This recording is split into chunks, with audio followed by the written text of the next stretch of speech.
Hi all, welcome to entry. ഇന്ന് നമ്മൾ discuss ചെയ്യുന്നത് MEP ഡിസൈൻ കോഴ്സുമായിട്ട് ബന്ധപ്പെട്ടിട്ടുള്ള ഒരു ടോപ്പിക്കാണ്. ആദ്യം തന്നെ MEP എന്താണെന്ന് നിങ്ങൾ അറിഞ്ഞിരിക്കണം. MEP മെക്കാനിക്കൽ ഇലക്ട്രിക്കൽ പ്ലംബിംഗ് ആണ്. മെക്കാനിക്കൽ സർവീസസിലാണ് HVAC systems, fire fighting systems അതുപോലുള്ള സർവീസസ് വരുന്നത്.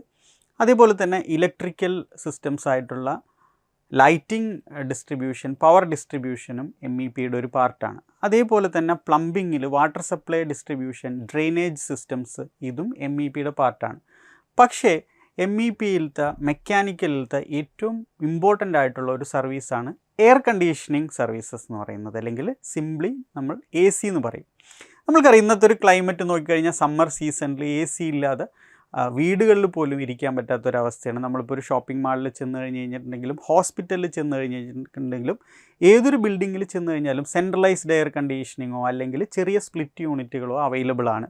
അപ്പോൾ എയർ കണ്ടീഷനിങ്ങിൻ്റെ സപ്പോർട്ടോട് കൂടിയിട്ടാണ് ഇപ്പോഴത്തെ ബിൽഡിങ്ങുകളെല്ലാം തന്നെ വർക്ക് ചെയ്യുന്നത്, അല്ലെങ്കിൽ നമ്മൾക്കൊരു കംഫർട്ടബിൾ ആയിട്ടുള്ള ഒരു ടെമ്പറേച്ചർ പ്രൊവൈഡ് ചെയ്യുന്നത് AC എക്യുപ്മെൻറ്റുകളാണ്, എയർ കണ്ടീഷനിങ് എക്യുപ്മെൻറ്റുകളാണ്. AC എക്യുപ്മെൻറ്റുകൾ ആക്ച്വലി എന്താണ് ചെയ്യുന്നത്? AC എക്യുപ്മെൻറ്റുകൾ ചെയ്യുന്നത് ബിൽഡിങ്ങിൻ്റെ അകത്തുള്ള അല്ലെങ്കിൽ റൂമിൻ്റെ അകത്തുള്ള എക്സസ് ആയിട്ടുള്ള ഹീറ്റിനെയും ഹ്യൂമിഡിറ്റിയെയും റിമൂവ് ചെയ്യുകയാണ് ചെയ്യുന്നത്. അപ്പോൾ നമ്മൾ ഒരു ടണ്ണിൻ്റെ AC, 2 ടണ്ണിൻ്റെ AC എന്ന് പറഞ്ഞു കഴിഞ്ഞാൽ എന്താ ചെയ്യുന്നത്? ചെയ്യുന്നത് 1 ടണ്ണ് ഹീറ്റിനെ പുറത്തേക്ക് റിമൂവ് ചെയ്യുകയാണ് ചെയ്യുന്നത്. അപ്പോൾ എക്സസ് ആയിട്ടുള്ള ഹീറ്റിനെയും ഹ്യൂമിഡിറ്റിയെയും റിമൂവ് ചെയ്യുന്നത് വഴി ബിൽഡിങ്ങിൻ്റെ അകത്ത് അല്ലെങ്കിൽ റൂമിൻ്റെ അകത്ത് നമ്മൾക്ക് കംഫർട്ടബിൾ ആയിട്ടുള്ള ടെമ്പറേച്ചർ മെയിൻറ്റെയിൻ ചെയ്യുകയാണ് എയർ കണ്ടീഷനിങ് എക്യുപ്മെൻറ്റുകൾ ചെയ്യുന്നത്. അപ്പോൾ എയർ കണ്ടീഷനിങ് എക്യുപ്മെൻറ്റുകളുടെ കാര്യം പറയുന്ന സമയത്ത് നമുക്ക് അറിയാം, നിങ്ങളെല്ലാവരും കേട്ടിട്ടുണ്ടാവും 1 ടണ്ണിൻ്റെ AC, 2 ടണ്ണിൻ്റെ AC, 3 ടണ്ണിൻ്റെ AC എന്നൊക്കെ നമ്മളെപ്പോഴും പറയുന്നതാണ്. ഇന്ന റൂമിലോട്ട് 1 ടണ്ണിൻ്റെ AC ആണ് വേണ്ടത്, അല്ലെങ്കിൽ ഒരു ഷോപ്പിൽ പോയിട്ട് ഒരു എയർ കണ്ടീഷനിങ് എക്യുപ്മെൻറ്റ് പർച്ചേസ് ചെയ്യുന്ന സമയത്ത് 2 ടണ്ണിൻ്റെ AC ആണെന്നൊക്കെ നമ്മൾ പറയും. പക്ഷേ ഈ ടൺ എന്താണ്? നമ്മളെപ്പോഴും അതേപോലെ തന്നെയാണ് നമ്മൾ 1 ടൺ അരിയെന്ന് നമ്മൾ പറയാറുണ്ട്. അപ്പോൾ ടണ്ണെന്ന് പറയുന്നത് നോർമലി നമ്മൾ വെയ്റ്റിൻ്റെ യൂണിറ്റായിട്ടും പറയാറുണ്ട്. അപ്പോൾ ACയുടെ യൂണിറ്റിൽ എങ്ങനെയാണ് ടണ്ണ് വന്നത്?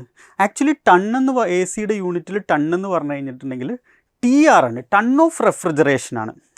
അപ്പോൾ 1 ടൺ AC എന്ന് പറഞ്ഞു കഴിഞ്ഞിട്ടുണ്ടെങ്കിൽ 1 TR AC എന്നാണ് അതിൻ്റെ അർത്ഥം. 1 ടൺ ഓഫ് റെഫ്രിജറേഷനാണ്. ഈ ടൺ ഓഫ് റെഫ്രിജറേഷൻ്റെ പിന്നിൽ ഈ ടണ്ണ് വരുന്നതിനും ഒരു കഥയുണ്ട്.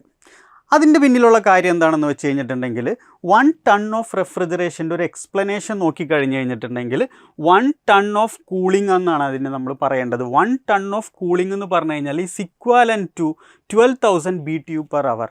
BTU എന്ന് പറഞ്ഞാൽ ബ്രിട്ടീഷ് തെർമൽ യൂണിറ്റ് ആണ്. അപ്പോൾ 12,000 British thermal unit per hour ആണ് 1 ടൺ എന്ന് പറഞ്ഞു കഴിഞ്ഞാൽ.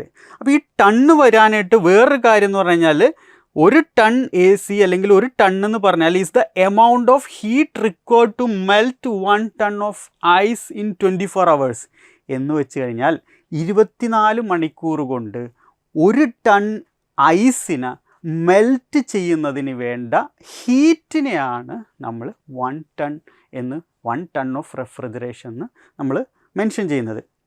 അതിൽ നിന്നാണ് നമ്മൾക്ക് AC എക്യുപ്മെൻറ്റുകൾക്ക് അല്ലെങ്കിൽ എയർ കണ്ടീഷനിങ് എക്യുപ്മെൻറ്റുകൾക്ക് 1 ടൺ AC അല്ലെങ്കിൽ 2 ടൺ AC അല്ലെങ്കിൽ ടൺ ഓഫ് റെഫ്രിജറേഷൻ എന്ന് പറയുന്ന യൂണിറ്റ് വന്നത്.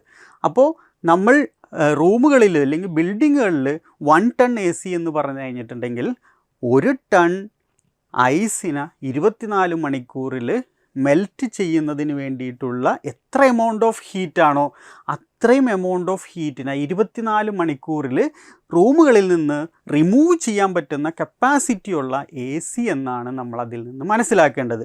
അപ്പോൾ 1 ടൺ AC, 2 ടൺ AC എന്നെല്ലാം നമ്മൾ പറയുമ്പോഴും നമ്മൾ മനസ്സിലാക്കേണ്ടത് 1 ടൺ ഓഫ് റെഫ്രിജറേഷൻ AC എന്നാണ്, അല്ലെങ്കിൽ 2 ടൺ ഓഫ് റെഫ്രിജറേഷൻ എന്നാണ്.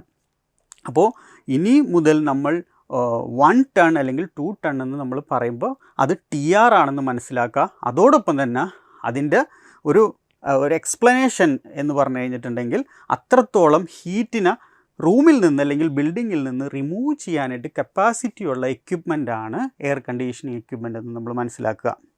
അപ്പോൾ ഇത്രയാണ് നമ്മൾ ഇന്നത്തെ ക്ലാസ്സിൽ അല്ലെങ്കിൽ ഇന്നത്തെ ടോപ്പിക്കിൽ എയർ കണ്ടീഷനിങ് എക്യുപ്മെൻറ്റിനെ പറ്റിയിട്ട് ഡിസ്കസ് ചെയ്യുന്നത്. എൻട്രിയുടെ MEP ഡിസൈൻ കോഴ്സിനെ പറ്റി കൂടുതൽ വിവരങ്ങൾ അറിയുന്നതിന് വേണ്ടിയിട്ട് താഴെ ഡിസ്ക്രിപ്ഷനിൽ കൊടുത്തിട്ടുള്ള ഗൂഗിൾ ഫോം ഫില്ല് ചെയ്താൽ മതി. Thank you all, thank you very much.